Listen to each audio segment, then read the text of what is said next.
Welcome back to the show, everybody. I'm Billy, the host, and I'm joined today by my guest, Vineet Loya. Hey, What's up, Vineet? hey, Billy. Oh, you're playing to the camera. I'm playing to the camera. Yeah, like that's one of the things I kind of like learned in the past few years. Like always look at the camera. Like, and if you can like focus really long enough, like you have like a very deep connection with the audience. Yeah. And that's kind of true. Like even when you do stand up. How often do you like stare at the audience? Dude, I think like looking them in the eyes is a big game changer. Yeah. Because a lot of people, I feel like you start going into the rhythm. Like if you're just kind of a newer open mic comic, Right. they start going in the rhythm and they don't look the audience in the eye. They look above the audience or whatever to get nervous and stuff. But I think if you're really telling a good joke and you're looking people in the eyes, it makes it a lot better because like they feel engaged and you feel engaged. Yeah. So True. it's a hard thing to do though. I struggle with that all the time. Right. Yeah. I like when I'm like high or drunk. That's when it becomes kind of it's a battle. Like, okay, I have to consciously remind myself to like, hey, be in the room. Like, you know, just look at the audience, play with the pauses. Those are like a whole different level.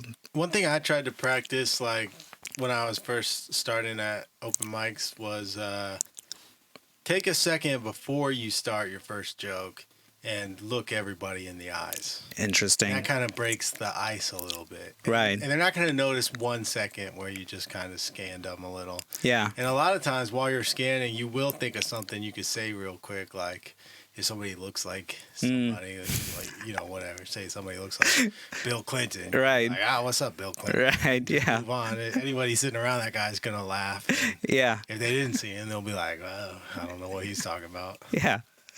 Do you like start with like interacting with audience all the time? Like, do you have like a format of some sort, or you just? I wish I was better at like the riffy, like crowd work kind of stuff. Mm-hmm. I'm definitely not that kind of comic. But not by choice. That was just kind of what happened for me. Right. Like, I should practice it more. That's a hard thing to practice too. Like, you really want to practice on a real audience, not an open mic audience. Because an open mic audience is already taking a lot of abuse, right? Right. Like, they may or may not have even wanted to be there. Yeah. For that's the so true. comedy show. Yeah. They might have just been hanging out at their local bar. Yeah. And I never try to fault people for that. Like, it used to bother me, people just like doing their own thing while the comedy's happening and stuff. I would be like, these guys are so rude. Why are they still talking? Then I realized I was like, oh, we're the ones intruding on their thing. Yeah. They were going to go out to this bar. But I think, like, how many freaking bars are there out there? If something's going on at the bar you normally go to that you don't like, go to another bar. That's what I do. That's true. That's true. You don't have to listen. That's the polite thing to do. I'd rather somebody be there and just like politely listen, or not be there at all. Like, I agree. And moreover, comedy is like such a unique, and it can like one comic. If you don't like one comic's act, the next comic could totally surprise you. So that like it's like one of those forms where you have to like listen to everyone just to kind of see like how what kind of thing they're playing. Yeah. But also, I understand if like the past like 10 comics you didn't like, you're not gonna give the next guy a chance. For sure. Obviously. That's those rooms are very, very painful to perform at, especially if you're like down the list. Like there are times when I'm like, fuck it, I don't give a shit anymore. Like, but I know that toughens you up. Exactly. That's what really makes you funny, is when you can do comedy to people who currently hate you. Yeah. My favorite thing to do, like in that kind of room, is like just to get like couple chuckles. If I could get it, that's a win. Yeah. I mean, it's takes like it starts with that, and I feel like laughter is kind of built with momentum too. Yeah. It's definitely like laughter at its heart is a contagious, like it's a social cue. Yeah. In like nature, it means like you're recognizing someone as a friend, or you're trying to be friends with somebody. That's Right. really the survival instinct behind laughter. Mm-hmm. It's like, oh, ha ha ha, me and you are buddies now. Right. I don't mean any harm to you, kind of Right, thing. yeah. Right. Yeah. So I try to keep that in mind because like everybody loves Brian Allegria sitting in the front row. I was just thinking about that. He'll Yeah. laugh at any joke, and the fact he's laughing gets other people laughing. Yeah, Like, yeah, he has such an amazing laugh. And he kind of like laughs at the right moment too, in the sense like for every joke, like whichever he thinks, like right around like the punchline. So he follows with every comic, and that brings so much energy. I've talked to him about it before. I'm like, what?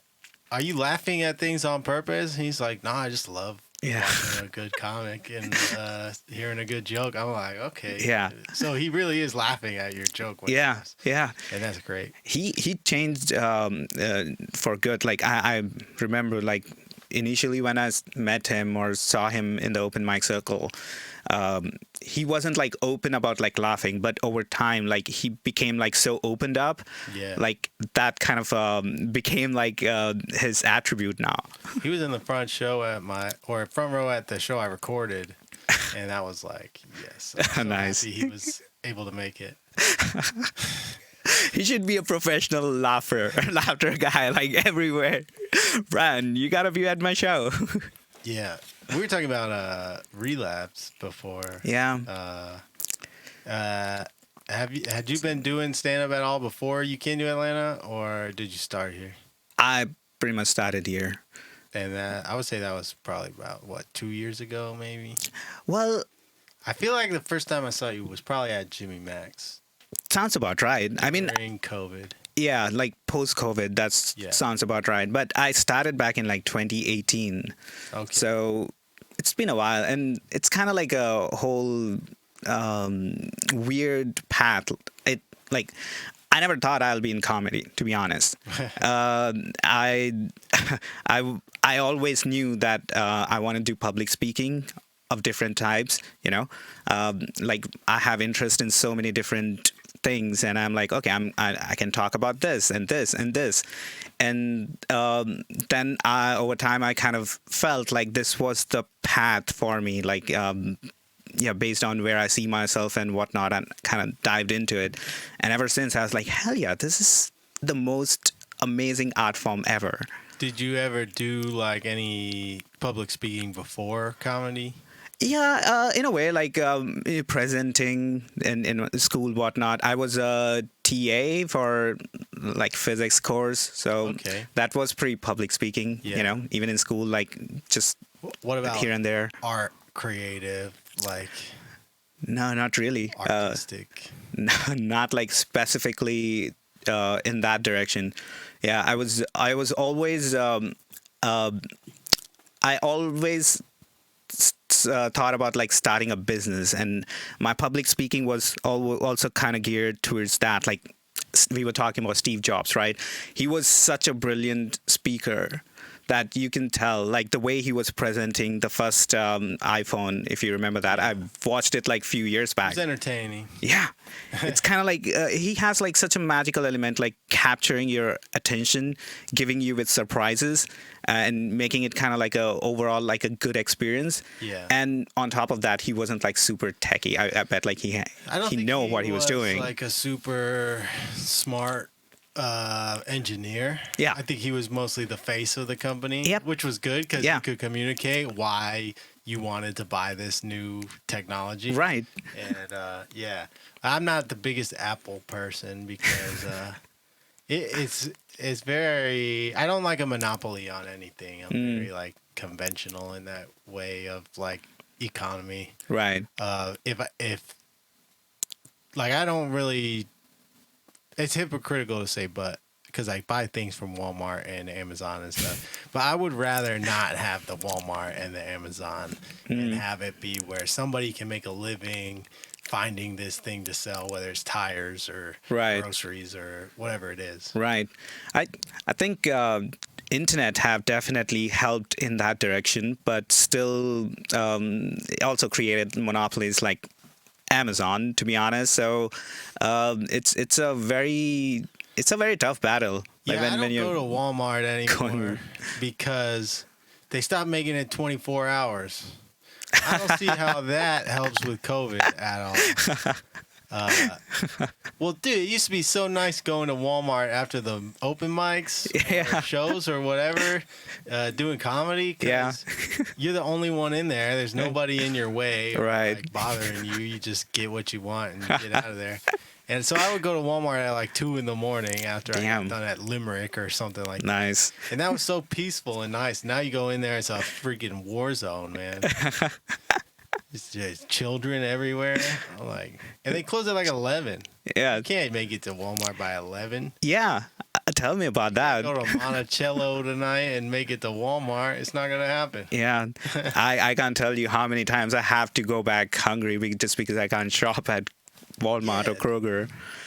I would get food for sure. And eating food is tough when you're a comic because you can't always cook all your meals. Like, especially if you have to make money during the day. Yeah. Which I don't advise doing if you're a comic, but you know. So your advice is to like dedicate yourself entirely to the comedy? Yeah, find something else to make money, whether it's like whatever you're good at, podcasting or booking shows, or you find something that's a hustle, because comedy's not going to make you a lot of money. It'll make you some money, but even the best spots pay like $40, something like that. Right, which I believe it's also kind of like beauty of it, because I value those $40 more than like a lot of the things where I made money through like a lot of the things, right? And I value these $40 still more.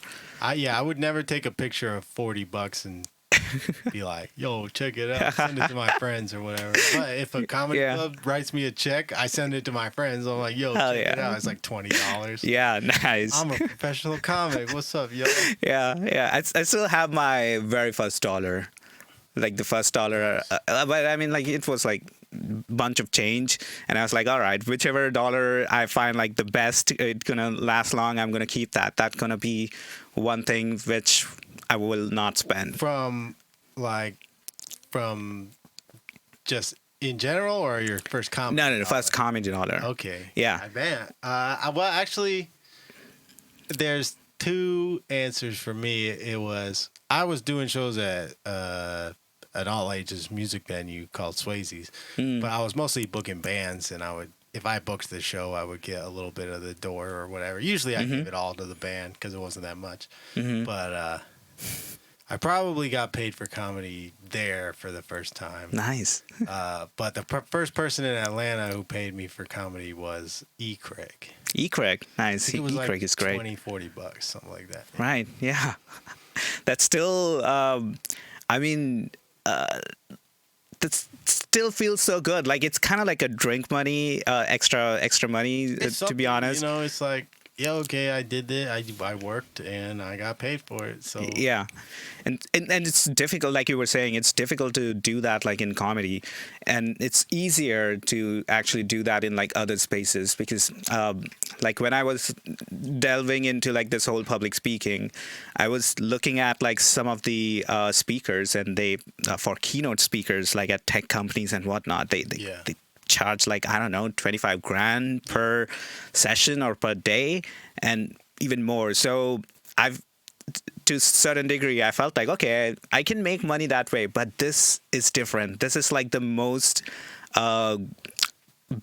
base level of the art form. Yeah, I fix like computers as my like side hustle. Yeah. And it's great and all, but really, like, I don't like taking people's money in general, because I'd rather earn it through something I'm really proud of, and that's what my stand-up is like, no matter how much money I make off stand-up, whether it's $5 or $1,000, like I earned that Right. 100% in my mind. Right. I didn't take advantage of anybody or like Yeah. I didn't pressure anybody into anything. I made that money like that. Yeah. You can't really take that away. Yeah, from somebody. absolutely. Did you ever had any audience paid you for a drink or something? Oh yeah, definitely. Because there's jokes in my act where I talk about I'm broke or I'm not getting paid, even if I am getting paid. Yeah. And people will come up to me and just give me like $20 or something. Nice. Usually it's like a booked show at like maybe a brewery or something Right. like that. Somebody's super drunk. Right. And they just come give you some money. Yeah. And it's like, yeah, I'm taking it. Hell yeah. Those are the targeted audience. I tell this to everyone, like my targeted audience are rich people because come on. Sure. It's it's so strange to see people give money to get laughs, Yeah. And first time when I heard that, or something similar to that, was on Joe Rogan when he was describing about this, right? Like this is such a strange art form where first you have to like earn it, you have to go each and every day, and you're talking and you're making words and making people feel a certain way, and they pay you money in return. It's like one of the most freeing art form there is. Oh yeah, and it's the real deal. Like we were saying earlier, like a musician could play a whole song and it could be terrible, and everyone in the crowd could think it's terrible. Yeah. But in his mind, he could still think it's great. Yeah. But when you're on stage bombing, and you're telling jokes and no one in the crowd is laughing, like the whole room feels that energy. Yeah.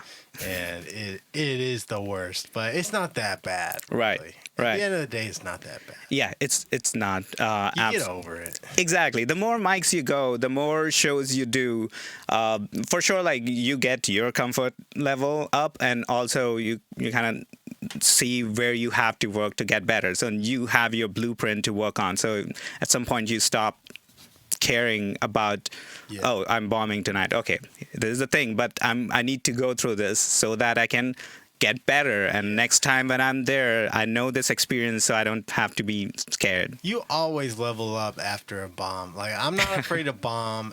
I don't. Not always. Sometimes I get sick of bombing. Yeah. I'm like, this sucks. Man. Yeah. Like, why am I bombing all the time? Yeah. And then as soon as you get that one show or mic where you hit hard, and it's like, all right, we're back. Yeah. So true. So true. It's not forever. It's just a couple times. But in my case, I feel like my mindset have helped me through that, because like for a while I was like, oh, my goal today is to fail. Yeah. Like I'm gonna go up on the stage and fail. So it's not that I want to fail. It's more like I'm okay. Even if I fail, I will be forgiving to myself. Yeah.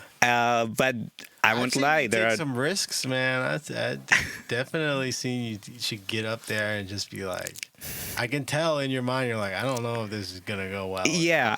But I think like some of those times have been better than the times I've seen you go up where you did have a plan and all your jokes were lined up. Right. It's supposed to go together, and it didn't go as well as the time where you were just like, I'm gonna mess with this one insane person the whole time and see what happens with that. Yeah.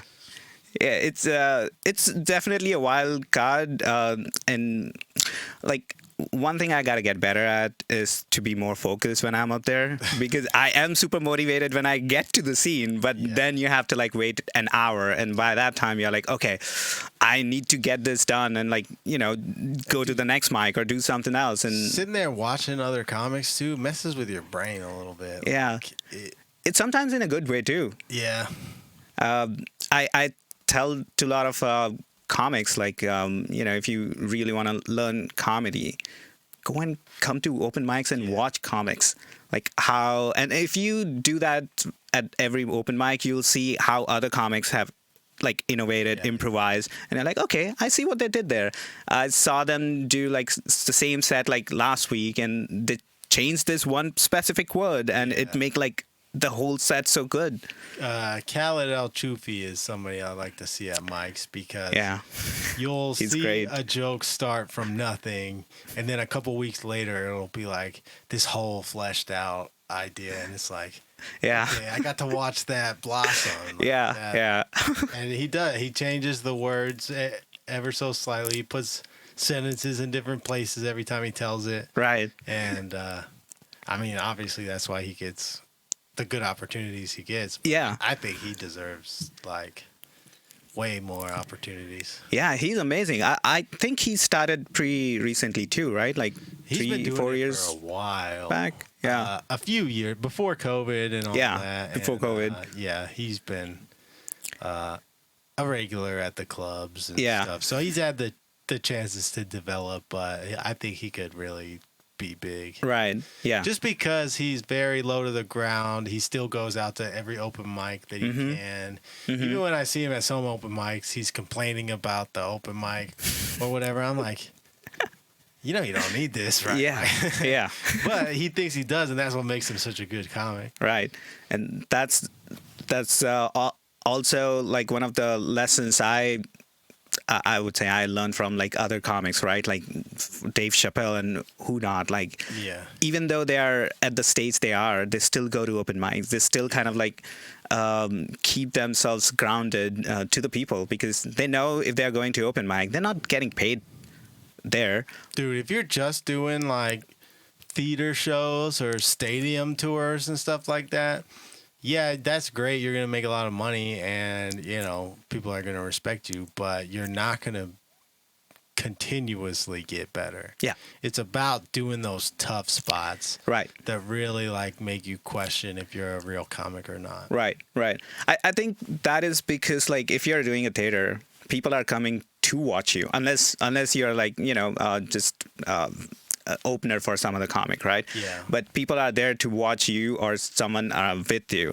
But if you're doing open mic, you're gonna get like a mixture of all people. So it could burst your bubble. Like you could really think that, oh, okay, this joke is great because it's an inside joke between my fans and me. Even if you're doing like the Comedy Cellar in New York or the Stand, where you can go pay $10 and see people like you know, Mark Normand and Ari Shaffir and I went to New York recently. It was like Nice. Mark Normand, Ari, the TJ Miller was.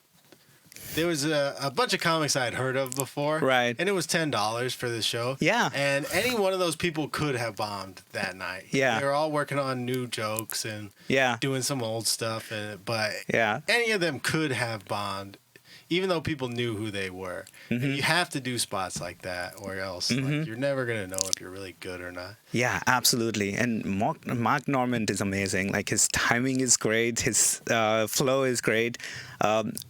Ari's too. Like, have you seen Ari's recent? I haven't watched it. The Netflix one. Yeah, I think he put it on YouTube too. Oh, okay. It was something I'm blank about Judaism, and the entire set was about Judaism and like, you know, things around that, and it was funny. I loved different perspective, like what How what do you people feel come about up with. Judaism.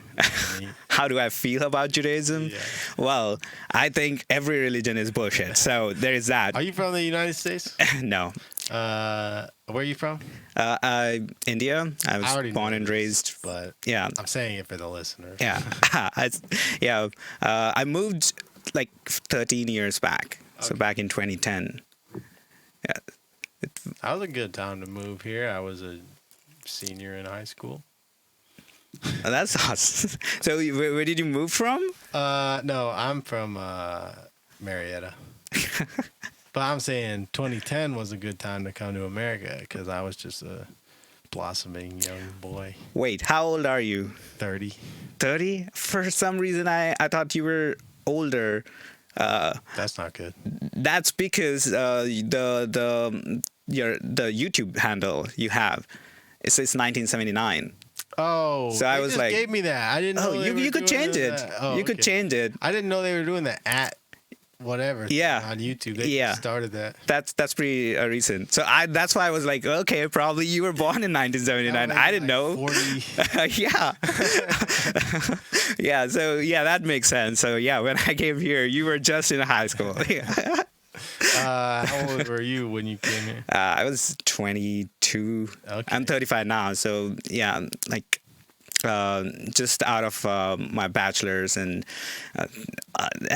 even that was kind of unplanned. Did you study in India the whole time? I did. I completed my all the way till my bachelor's, and then I was looking for a job and wasn't planning on anything. And my cousin, who lives in America, he called me on my birthday and he asked me about my plan. And then he was like, "Hey, you should do this." And I was like, "Okay, I don't know. I'll give it a shot." And I did, and it kind of like just aligned. And that's like still strange to me. It's like I wasn't even trying. Like I mean, once I made up my mind, I was trying. Yeah. But before that, I was like not even thinking of moving here. Are you glad you moved to America, or Yeah, it's. which part of the caste system are you? I'm in the privileged one. Okay. That's why. Well, it's definitely a bittersweet experience. Like I'm glad that I moved here, because if I hadn't, I would have still lived with my family, right? Yeah. And I don't know up until what age, but definitely Hey, that's how like America's 25, going 28. now. Yeah. People are living at home longer now because you can't afford rent or Yep. a house of your own or whatever. That's capitalism for you, baby. I don't know how people afford rent. I afford rent because I'm married and, you know. You're there's married two of into a us. rich family. That's the trick. No, she's I'm not kidding. rich. But at least there's two of us. If I had Right. to get a one-bedroom apartment on my own or something, Yeah. like I wouldn't be able to afford it. Yeah. I can afford half, barely. Right. I feel you. Struggling. Yeah. I was living with roommates for pretty much like up until like 3-4 years back, just because of that. I was like, I mean, I could afford even at that time, but I was like, no, I want to save money. I mean, you know, why would I? Before I started dating Taylor, I was living with like 3 other dudes. Yeah, and like thinking back, well, what do you think about like living that kind of living experience? Like it was fun. Yeah, It was too much fun. absolutely. At times, for sure. I think I would be more maybe emotionally mature if I had not lived in an insane party house with 3 other dudes. But I couldn't afford it, man. It's like, what could I do? I was a musician. I was a fool. Yeah, I was working just like I worked at the computer job for a while, but then I did other stuff. I worked in like a restaurant, Right. like a vape place or whatever. So Yeah, I was just getting by, you know. yeah, yeah.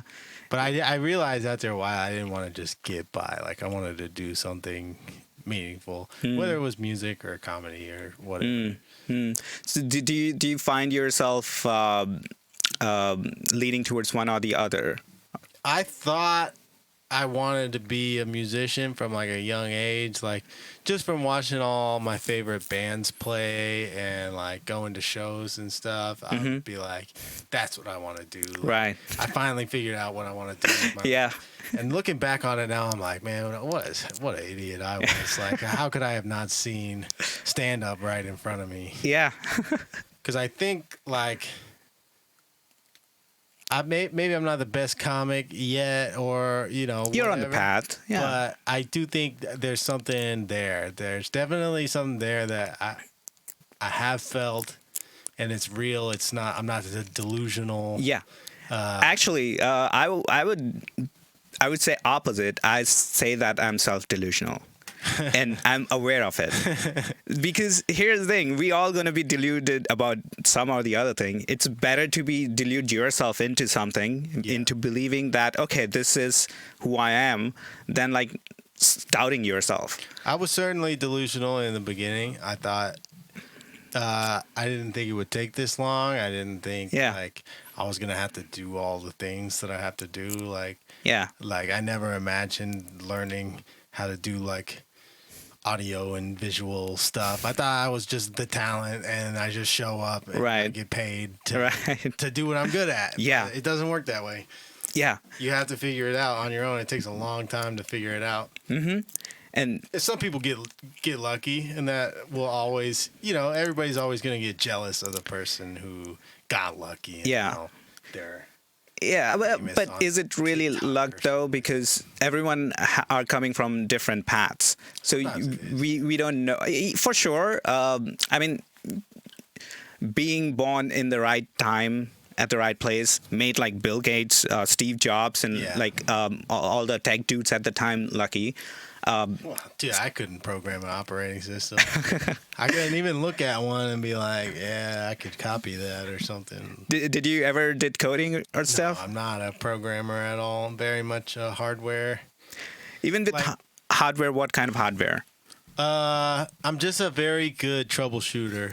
Okay. Like, if I would probably be like fixing cars or Oh, air conditioning. gotcha. or So more something like mechanical. that. Yeah. Not electrical. I see what you mean. Yeah, because even in electrical hardware, like chip designing, you still gotta like do like microcontroller programming and whatnot. Yeah, maybe I'd be good at like engineering. I'm not a great student. Like, I'm not good at going to school. Yeah, school is overrated, and for sure, like people like me have to go through that to kind of get it. And honestly, like not just school, like everything the society kind of tells you to do. Yeah. It's kind of overrated. I see the general point of view, but It's good to have it. It's good to get it done. yeah, And have that, and it doesn't matter Exactly. what degree you have. As Yeah. long as you have a 4-year degree, that's Yep. very helpful in finding a job right. that's not physical labor or something skill related. Yeah, But yeah. having a skill is also very invaluable. Yeah, Obviously. I'll tell people like we have a saying that in India, we first finish engineering and then try to figure out what we want to do with our life. Yeah, and that's all you need right there. Yeah. man, because anybody who doesn't know about engineering here is like, okay, you're an engineer. Okay, Yeah. you're smart. Or I see like two parts of engineering. Like you one thing is like you're creating something and engineering something, and the other thing is like you're reverse engineering and trying to figure out, okay, something like some process, some person, maybe could be like your role model or whatever.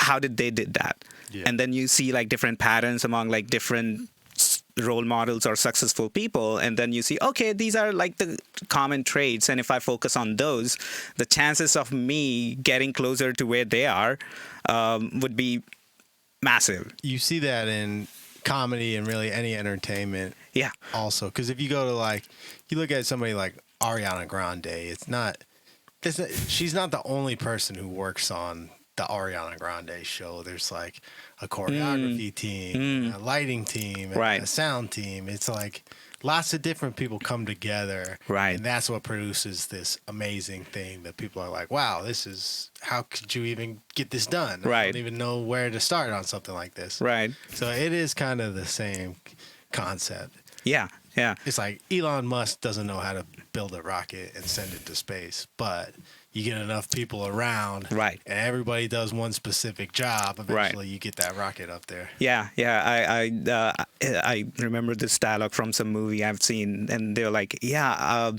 only reason I'm successful is because of I know how to get people together who Yeah. can lift me up. Right. That was the core of that dialogue, but that's kind of stick with you. It's like, okay, if you have a right team, you can achieve like monuments thing. Like I think that's a good thing to keep in mind with comedy. Is it's very much an individual sport, right. but the people who are really successful in it aren't playing an individual sport. Like, look at somebody like, say, Joe Rogan or Bert Kreischer. So I worked on one of Bert Kreischer's tours, and there was a lot of people doing tell me about different that. things. Yeah. And it was great, but mostly what they were doing was he was entertaining the comics. And so but at the same time, it's like that was his job, was to make sure the performers were Right. having fun and having a good experience so they could get on stage and perform their best. Meanwhile, his stage crew is setting up the whole stage. I'm setting up the merch stand. Right. The production assistant is coordinating with the venue about what they need to do and what stations they need to have open, concessions and tickets and all that. Yeah. And there was a lot of moving parts. There was a lot of people Right. on that team. But it was a blast, man. Yeah. It was like we would start the day setting up merch at like maybe 10 a.m., 9 a.m., however early we could get there. Because 9, 10 a.m.? dude, Wow. I was driving because I'm sober. I was driving like almost the whole time. Wow. And I was getting like 2 hours of sleep at night. Damn. Which was not safe, but Yeah, I mean, definitely not. Unless you're driving Tesla with. I don't want to get anybody in trouble. I was fine, but as soon as I What was the secret? would get to the new city, Coffee or Adderall? I would take a nap, and then I would start setting up. Yeah. And then maybe I would take a nap during the show. Right. Because we would hire local guys to Manage. to help sell the merch. I would Right. set it all up and Right. tear it all down. And 9, 10 a.m.? Oh, and the show starts at what, like 8 p.m.? the show was a festival, so it was starting at like Oh. 7:30 usually. Okay. And Okay. then, no, it would be over at like 10. So Okay. then I got to tear it down right as soon as it's over and get everything back in the truck, start driving toward the next city. Right. So I'd be out of there by midnight usually. And then it's 6 hours to the next city. So by the time I get there, it's 7 a.m. And I got to sleep till 9 a.m. and start setting up again. Wow. So you had to like, I'm assuming like the comics and everyone, they had their own car. Everyone were driving on their own schedule, was it? A lot of the comics were in a bus. Interesting. But, the way it worked was all the buses were full already, the way they planned the tour. Okay. So we had a truck that Okay. had all the merch in it. And Huh. it was me and another merch guy, Mm-hmm. and we were switching off driving, but I was driving a lot more. So I would get little naps on the road or Right. whatever. And, but it was rough, man. Driving a truck seems, We need a bigger truck. yeah, like one of the trucks you have, or like you have SUV, right? Yeah, just a little SUV. Yeah. That thing sucks. Because it's hard to sleep in on the road. Yeah, I can imagine. The worst, I shouldn't say worst, but this one time I drove to Orlando, and while coming back, I had to be in office at like 9 a.m., right? And I drove at I started at 8 p.m., like a day before, because I wanted to be on time and whatnot.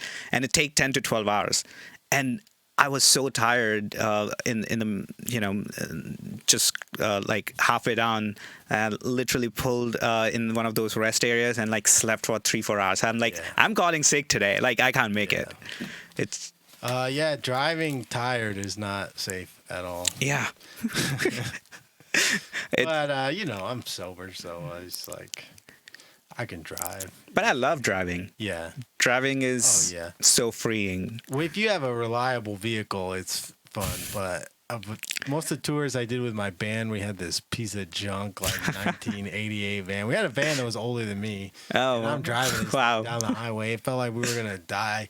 And literally, like, when we would start a tour, I would be like, because we would need to get all this work done on the van, and we would just do our best to get everything done ourselves. Like, Right. we were working on it ourselves. And pretty much every time we'd start a tour, I would, like, turn around and be like, we all know we're going to die in this van, right? Like, we're accepting that we're going to die at some point in this van. And everyone would be like, yup. Nice. I love that van. Is it still around? Yeah. It broke down one time on our way home, and we made it to like a gas station in Kentucky, and then we were just sitting there for a while, like whatever, like smoking or something. Like, I was probably smoking cigarettes, which I don't smoke cigarettes anymore. But sometimes if I'm Oh, that's good. stressed out, Yeah. but eventually we were just like kept going in there to buy like drinks and snacks and stuff. So the guy was like, what's up? Like, what you guys doing? He's like, we broke down and we're not sure what we're going to do yet. We're waiting on somebody to come. We had a friend come pick up all our gear and some of the people. Wow. And he was like, well, I'll give you $500 for the van right now. The guy working at the gas station. Uh-huh. And it would have cost more than that to get the van back to Atlanta. Wow. For a tow truck. Right. It's going to cost more than $500 sense. to get a tow Yeah. truck to Atlanta. Plus, then we're going to have to buy more parts for this piece of junk. Right. Fix it up again, and then it's just going to happen again. Exactly. That's the thing with shitty cars. So the guy, it was me and the guy in my band whose name was on the van hanging out there. And we went back to the van. I was like, I think we should just sell it to the dude at the gas station. Yeah. He was like, I'm cool with that, honestly. So we went back in, told him we were like, $500 for the van right now. Nice. Deal. Like, because it had like, I told him it had like a blown head gasket. He was like, I can change the head gasket. That's no problem. That's pretty good at accent. How many types of accents can you do? Well, that's just like my redneck accent. It's only good in short bursts. But I have like a band where I pretend I like play a character who is a redneck. Okay. So pretty much just that one. Yeah, even with me, like my accent is kind of weird. It's not entirely what would you call like American accent? Yeah. And neither it's like Indian accent.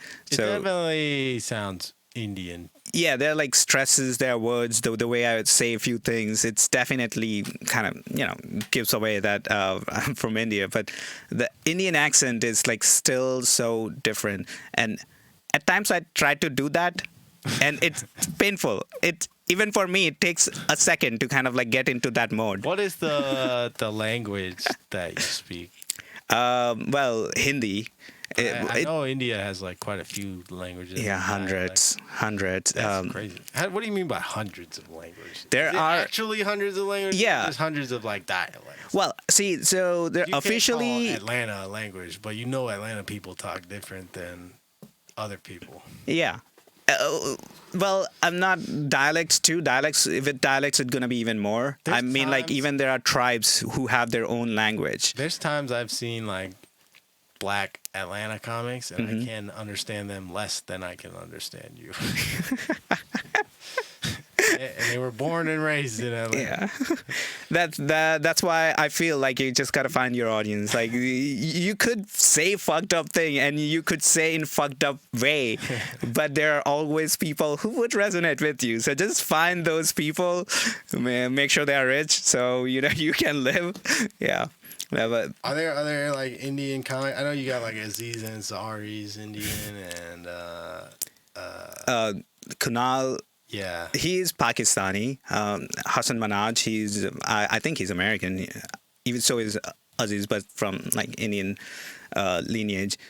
I'm thinking. I'm sure there are like quite a few more too. Like what's that dude's name? Harold and Kumar. The Kumar. Yeah, I just. Kalpen. Yeah. Russell Peters, like Anytime I see him in a movie, I'm like, oh, that's Kumar. Yeah. Those were great movies. Yeah.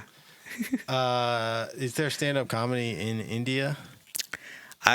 It's pretty recent. The whole stand-up movement there has started like maybe 7-ish years back, 7-8 years back. I'm not 100% sure. Yeah, obviously have music and other art forms and. Yeah, but not like how we have here. Like music in India, at least what I was exposed to, right? One was religious shit, and the other was like Bollywood. Yeah. Like so. I grew up on like that kind of music, and we didn't had cable, so I pretty much never consumed like any pop songs here. Movies? The old some, yes, but not all of them. Like there are a lot of like I don't like even the cheesy drama Hollywood movies. So the same with Bollywood, but there are more cheesy dramas in Bollywood. So I'm like, all right, I'll stay out of it. I've seen some clips of some crazy scenes from Indian movies. Yeah, like, do you remember what for that? Dance. There was one that was like somebody was saying it was like the Indian Matrix. I think I saw it on like Facebook or something. The guy had like guns in his shoes and stuff like that. Like his hands turned into guns or something. Oh, I know which one you're talking about. Yeah, that movie is interesting because that character is a robot, so you can like buy it. Like you're okay, yeah, that robot is transforming and having all those guns and whatnot. There's this other movie where this famous a Bollywood actor. They literally copied like the Matrix sequence, like where you kind of like you shoot the gun and just Neo kind of like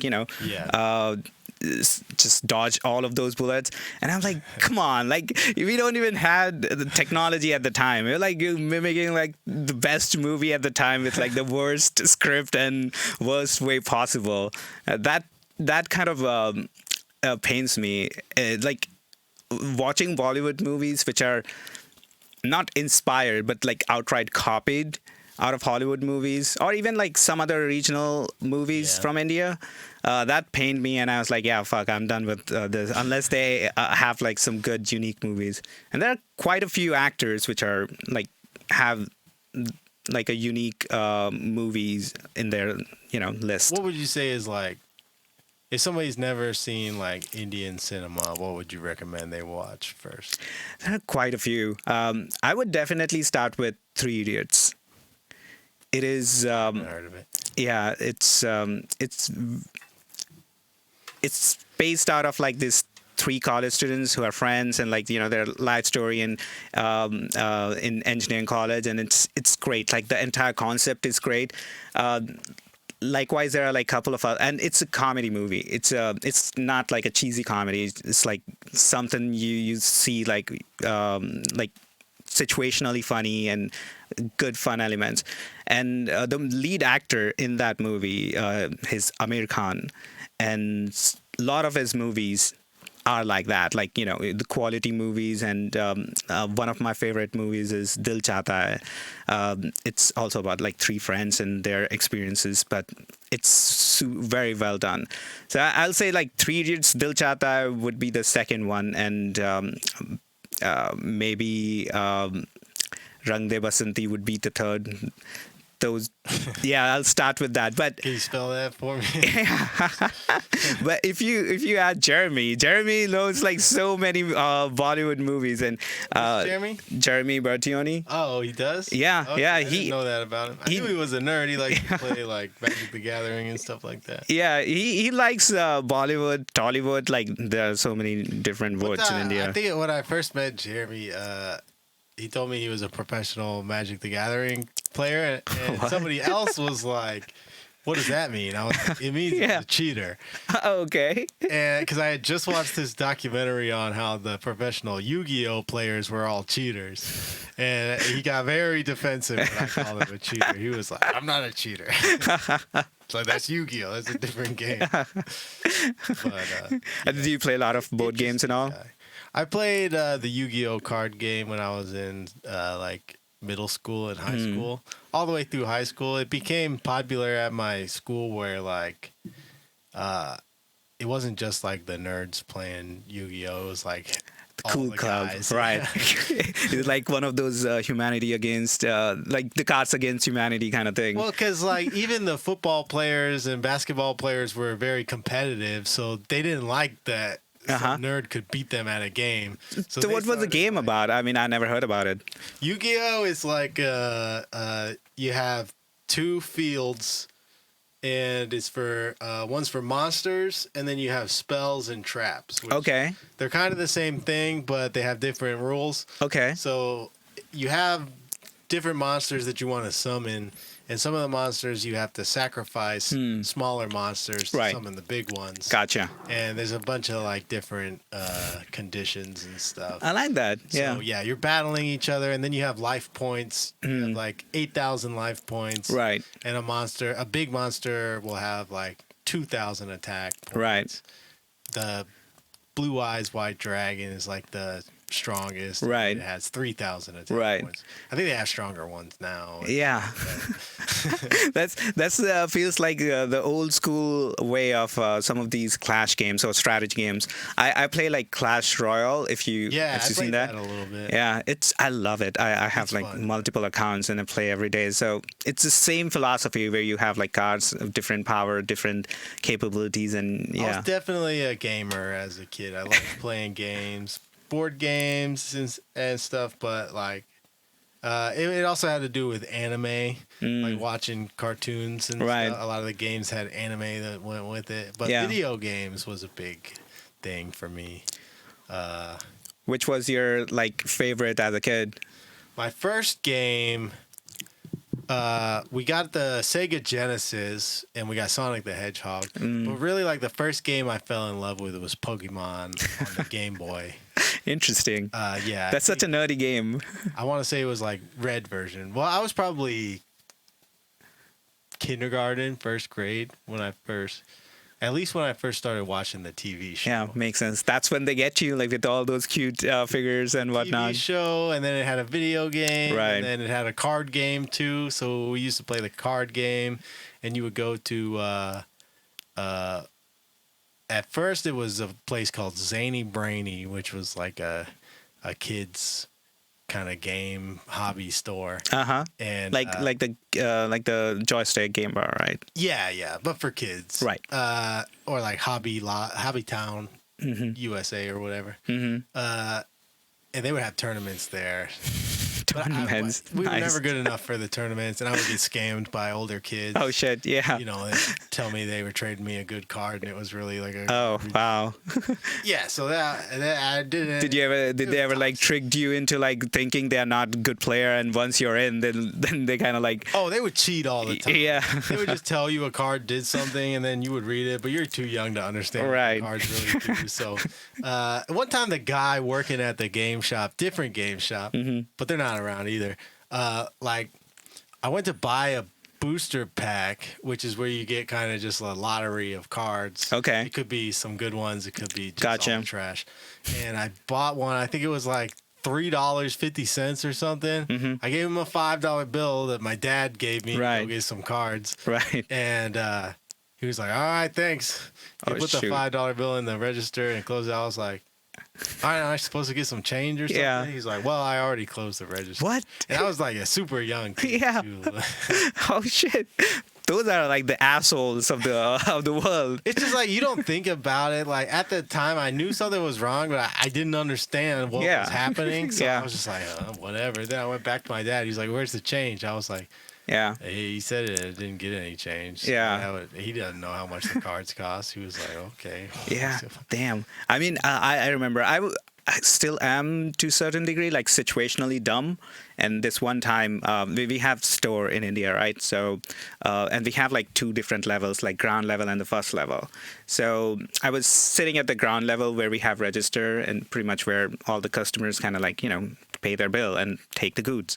So this one customer, they were shopping at the upper level where all of my like uncle and they were helping them out, like my dad and uncle out. So they came down there and they told me that they already paid the bill. So I was like, okay, whatever, like, let's go. So they left, and then my like cousin or someone like they came down and like, hey, did you let him go? Like they didn't pay the bill. And I was like, fuck. Like I was like that was like a huge lesson. It wasn't like a vast amount of money, but it was a lesson for me. Like, oh shit, like I can't just trust people. Somebody pulled a fast one on you. Yeah. And you were like, oh man, I just got tricked. Yeah. And the worst thing is like they were a repeating customer. And then like, why would you do that? And they only took advantage of you because they saw you as vulnerable as a young person. Yeah. Who maybe hasn't been working there that long or right. I isn't going to question them. Exactly. And it's also situational, right? Like because if you trust someone and they're like, yeah, I already paid it upstairs. And we used to do that. Like we didn't have like a formal system that everyone have to pay at the register. Yeah. And that kind of throw things everywhere, right? Like you're like, okay, we settled it up there. So I'm like, okay, whatever. And it makes you think like how often people try to trick you. Yeah. Like there are always going to be times when people mean well, but situations took them on an opposite path. But having good friends is like not everybody has some really close friends that they can call up about anything, right? Yeah. And I think like because even if you do get scammed, it feels bad, right? It feels like they personally attacked you, even if they were just trying to whatever, hustle or whatever. Yeah, like it feels, and so at least like if you have, like I've been. I don't want to say robbed on the street, but like, I used to do things I wasn't supposed to be doing. And if you go buy drugs from someone, there's a chance they're gonna Right. rob you. Right. And I got robbed a few Oh times. shit. And it felt bad. I didn't know how to handle those emotions. But then Yeah. you start telling your friends. Right. And your friends are like, ah, ha, ha, you idiot. Yeah, exactly. And then you feel better because they're laughing and they're like, now you have a story. If they're not out of it. mean, You're entertaining yeah. them with it. Yeah. And then they start telling you about times they got robbed Right. and stuff, and you feel better. So, Right. yeah, I always feel for people who don't have like a whole lot of friends or like people they're close with. Yeah, it's but it's also so difficult, to be honest. Like in the timeline we are living in, it's not impossible. I'll tell you that. And also I've noticed as I grow older and I learn to love my own company, right? It also kind of make me feel like, okay, do I really want like someone else's BS? Like, especially if you're not vibing, right? I'm like, I'll be there. Like if someone is being hateful, which happened pretty recently, right? Like I was there and tried to console or try to be there just to kind of like be there as a supportive friend. But later on, I was like, do I really want to buy into that BS? I want to rather focus my attention to somewhere else where I feel more fulfilled, rather than like someone else's, especially when I know that they're not going to change. Yeah. Like it's arguing about things. If you're part of like some group or cult or whatever, no matter what I'm going to say, you're not going to do anything. So, yeah. Well said, Vineet. I'm sorry I'm texting. I'm just texting the person who owns this studio because he was hitting me up. And it's about time to wrap it up. There you go. We're about an hour in anyway. An hour? Damn. Those time flies. And yeah, man, it's been great hanging out with you. Likewise. Where can people find you online? Look for Vineet Loya on pretty much every social media. That's the perk of having unique name. You can forget the username. Speaking of, my ad is at Billy Willig on everything. So if you look that up, you will find me. Hell yeah. Vineet Loya, check him out, y'all. Thank you. Thanks, Billy.